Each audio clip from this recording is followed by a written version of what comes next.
Hello everyone, welcome to my channel learning twist with Shalini ma'am. तो आज हम लोग शुरू करेंगे नेक्स्ट पोयम। ओके, तो ये चैप्टर 5 की पोयम है, द लास्ट बार्गेन। ओके, तो लास्ट मीन्स तो हो गया अंतिम, और बार्गेन मीन्स होता है सौदा। सौदा करते हैं ना, तो बार्गेन मीन्स होता है सौदा। ओके, तो चलिए शुरू करते हैं। A bargain is an agreement in which both parties promise to do something for each other. A bargain एक सौदा जो होता है, इज एन एग्रीमेंट। एग्रीमेंट होता है आपका समझौता। तो एक सौदा एक ऐसा समझौता है, मतलब सौदा जिसे हम करते हैं वो एक ऐसा समझौता है इन विच, जिसमें कि बोथ पार्टीज, जिसमें दो parties promise to do something, एक दूसरे के लिए कुछ करने का प्रॉमिस करते हैं। Okay, someone is looking for work. कुछ लोग काम के लिए सौदा देखते हैं, ढूंढते हैं, काम के लिए मतलब ढूंढते हैं सौदे वाला। वेटिंग टू बी हायर्ड, ठीक है, या फिर वो वेट करते हैं टू बी हायर्ड, उनको हायर करने का। हायर करने का मतलब ये हो गया एक तरीके से कि जैसे हम किसी को काम करने के लिए रखते हैं ना, हायर करना, तो वो अपने काम के लिए जैसे किसी को हायर करते हैं, रखते हैं। He strikes a bargain but thinks it worthless. Okay, वो एक सौदा करता है बट थिंक्स इट वर्थलेस, लेकिन वो सोचता है कि ये वर्थलेस है, मतलब बेकार है। He tries twice again but does not like either. He वो दो बार ट्राई करता है इस चीज़ को, but does not like either, लेकिन उसे वो औरों की तरह ही इसको पसंद नहीं करता। Finally in the last bargain, लेकिन फाइनली लास्ट बार अंतिम सौदे में, when she is hired for nothing what ever, जब वो हायर करता है फॉर नथिंग वट एवर, उसे लगता है कि उसे इसके अलावा कुछ नहीं चाहिए। He is happy as never before, कि वो इतना खुश हुआ, मतलब इसमें एक आदमी जो दे रखा है, ही इज़ हैप्पी, वो इतना खुश हुआ एज नेवर बिफोर, जितना कि पहले कभी नहीं हुआ था। Okay, what is the bargain and why is it the best. तो इसमें ये बताया गया है कि बार्गेन क्या है and why is it the best, और तो फिर ये अच्छा क्यों है, मतलब क्यों अच्छा होता है। Okay, let us begin. Come and hire me, आओ और मुझे हायर करो। आई क्राइड, मैं चिल्लाया। While in the morning I was walking on the stone paved road, जब सुबह हुई तो मैं चिल्ला रहा था कि कम आओ और मुझे हायर करो, मतलब सौदे के लिए चिल्ला रहा था वो, कि आई वॉज वॉकिंग ऑन, जब मैं स्टोन पाव्ड रोड पर, स्टोन से बनी हुई सड़क पर टहल रहा था। Sword in hand the king came in his chariot. Sword means होता है तलवार, अपने हाथ में तलवार लिए हुए राजा वहाँ आया। In his chariot, chariot means हो गया रथ, या फिर बोलेंगे उसको पालकी। ओके, अपनी पालकी में, रथ में वहाँ पर आया, हाथों में तलवार लिए। He held my hand and said, उसने मेरे हाथ पकड़ लिए। होल्ड की सेकंड फॉर्म है ये हेल्ड। होल्ड मीन्स था पकड़ना, और हेल्ड कर लिया, यानी कि उसने मेरे हाथ पकड़ लिए हैंड से, और कहा I will hire you with my power, मैं तुम्हें हायर करूँगा अपनी शक्तियों के साथ। ओके, मतलब यह है कि मैं तुम्हें हायर करूँगा और तुम उसको अपनी शक्ति दिखाना, मतलब शक्ति तुम्हें यूज़ करनी है अपनी।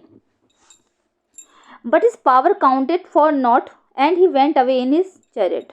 Okay, but is power counted for not, लेकिन उसकी जो पावर थी वो काउंट नहीं की जा सकती थी। And he went away in his, और वो अपने रथ पर चला गया। ओके, मतलब उसने मना कर दिया कि नहीं, तो उसने काउंट, ये शक्ति काउंट नहीं की जा सकती है।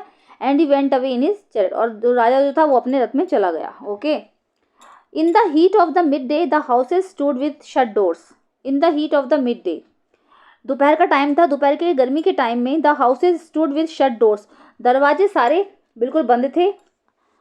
आई wandered along the crooked lane. Okay, crooked lane का मतलब वो टेढ़े मेढ़े रास्ते, मैं बिल्कुल टेढ़े मेढ़े रास्तों पर आश्चर्यचकित होकर चल रहा था। मतलब वो बिल्कुल गर्मी का टाइम था, सारे दरवाजे बंद होकर सब लोग अंदर सो रहे होंगे घरों में। आई वॉन्डर्ड अलोंग द क्रोक्ड लेन, मैं टेढ़े मेढ़े रास्तों पर ऐसे चलता रहा। An old man came out with his bag of gold, एक बूढ़ा आदमी अपने सोने से भरे बैग के साथ वहाँ आया। ही पॉन्डर्ड एंड सेड, ठीक है, पॉन्डर्ड का मतलब हो गया सोचा। ही पॉन्डर्ड एंड सेड, उसने सोचा और कहा, I will hire you with my money, मैं तुम्हें हायर करूँगा अपने पैसों के साथ। ओके, यानी कि जैसे अगर उन्होंने पैसों के साथ हायर करा था बूढ़े आदमी ने, तो उसे जो था उसके पैसों का ध्यान रखना था। ठीक है, राजा ने करा था अपनी शक्ति के साथ, तो उसे राजा की शक्ति का ध्यान रखना था, पावर का। He waited his coins one by one, उसने वेट मतलब तोला, उसने अपने जो सिक्के थे वन बाय वन, एक एक करके तोले। बट आई टर्न अवे, लेकिन मैं वहाँ से मुड़ गया।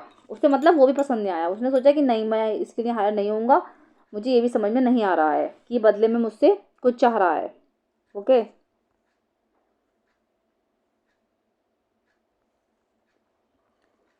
ओके, इट वॉज इवनिंग, शाम का समय था। The a garden hedge was all flower, garden की जो हेज थी, हेज मतलब जाता है बाउंड्री टाइप की बनाया जाता है ना, क्यारी जैसे होती है, उसके चारों तरफ एक बाउंड्री बना दी जाती है, उसमें वो लगा दिया जाता है जिससे कि जानवर वानवर ना खाएं उसको। वॉज ऑल फ्लावर, ये ऑल फ्लावर सारे फ्लावर से भरी पड़ी थी। The fair made came out and said, एक फेयर मेड, मेड मस जो होगी वहाँ की नौकरानी होगी शायद, फेयर मेड मतलब सुंदर सी एक नौकरानी वहाँ केम आउट एंड आई और उसने कहा, I will hire you with a smile, मैं तुम्हें हायर करूंगी एक स्माइल के साथ। मतलब उसने उसको एक स्माइल दी, उसने कहा कि ठीक है मैं तुम्हें हायर करूंगी।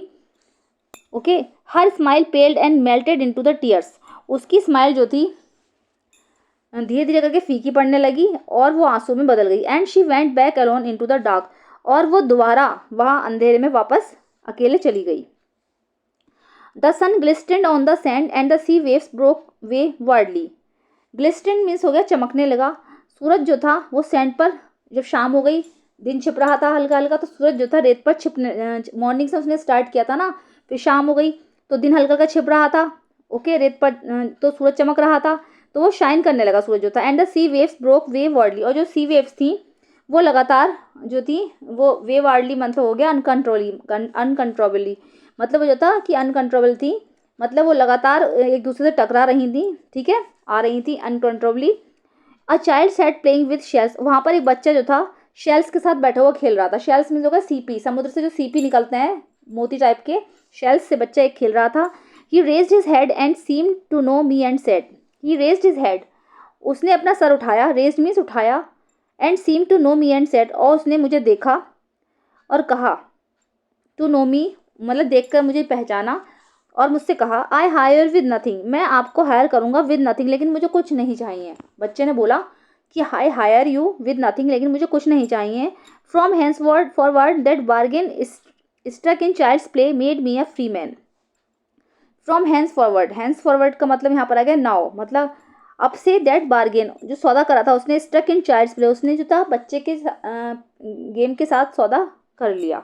ओके, स्ट्रक मीन्स हो गया पक्का, सौदा पक्का कर लिया, उसको अच्छा लगा, मतलब उसने जब शुरू में उसको वो राजा मिला था तो राजा ने सौदा किया, बोला कि मेरी शक्तियों की तुम्हें देखभाल करनी है।